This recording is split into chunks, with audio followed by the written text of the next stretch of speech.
चलिए जानते हैं। क्रिकेट रूल्स के हिसाब से जैसे ही बॉल बाउंड्री को पार करती है उसके बाद बॉल डेड हो जाती है। इसलिए अगर बॉल बाउंड्री पार कर चुकी हो और उसके बाद बैट्समैन गलती से स्टंप्स को हिट कर देता है तो वो आउट नहीं माना जाएगा, बैट्समैन नॉट आउट रहेगा और 6 भी काउंट होगा।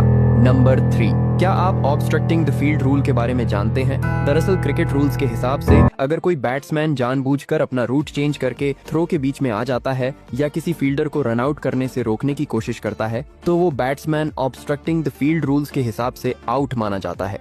नंबर 4, क्या बैट्समैन विकेट के पीछे जाकर बॉल को हिट कर सकता है? चलिए जानते हैं। क्रिकेट रूल्स के हिसाब से अगर कोई बैट्समैन स्टंप्स के पीछे जाकर गेंद को हिट करता है तो इसे एक वैलिड शॉट माना जाता है, लेकिन बैट्समैन को इस बात का ध्यान रखना जरूरी है कि वह फील्ड को ऑब्स्ट्रक्ट ना करे, वरना उसे ऑब्स्ट्रक्टिंग द फील्ड रूल्स के हिसाब से आउट भी दिया जा सकता है। नंबर 5, क्या आप जानते हैं कि कैच करने के बाद गेंद को कितनी देर तक होल्ड करना होता है? चलिए जानते हैं। क्रिकेट के नियमों में ऐसा कोई नियम नहीं है जो यह तय करे कि फील्डर को गेंद कितनी देर तक पकड़कर रखना होगा। असल में अंपायर इसका फैसला फील्डर के कॉन्फिडेंस और गेंद पर उसके कंट्रोल को देखकर करते हैं। अगर अंपायर को लगता है कि फील्डर ने गेंद को पूरी तरह से कंट्रोल किया है और गेंद जमीन से नहीं लगी है तभी वह कैच को वैलिड मानते हैं। नंबर 6, अगर कोई बल्लेबाज क्रीज के आगे खड़ा है और बॉलर ने हाई फुल टॉस बॉल डाली जो कि बैट्समैन के वेस्ट के ऊपर से जाकर स्टंप्स को हिट कर जाती है तो क्या वो बैट्समैन आउट होगा? चलिए जानते हैं क्रिकेट रूल्स। 41 के हिसाब से इससे कोई फर्क नहीं पड़ता कि बैट्समैन क्रीज के बाहर है या अंदर। अगर वो सीधा खड़ा है और बॉल उसके वेस्ट से ऊपर है तो वो नो बॉल मानी जाएगी। नंबर 7, क्या होगा अगर एक बॉलर एक ओवर में 6 की जगह 7 बॉल डाल दे और 7वें बॉल पर कोई बैट्समैन आउट हो जाए तो क्या वह आउट माना जाएगा या नहीं? चलिए जानते हैं।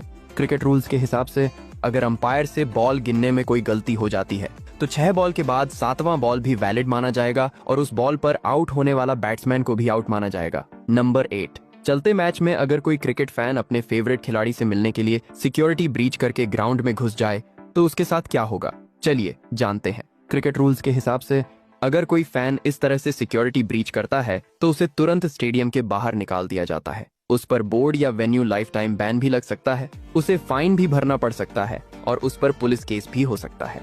नंबर 9, अगर बॉलर वाइड डालता है लेकिन वो वेस्ट हाइट का नो बॉल भी है तो अंपायर का डिसीजन क्या होगा?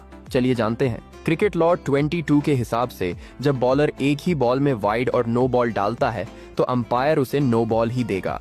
नंबर 10, स्टंपिंग के वक्त अगर बॉल कीपर के हेलमेट को लगकर स्टंप को लगता है तो क्या वो आउट है? चलिए जानते हैं। क्रिकेट लॉ 39 के हिसाब से स्टंपिंग में बॉल कीपर के किसी भी हिस्से को लगकर स्टंप को लगता है तो उसे आउट ही दिया जाता है।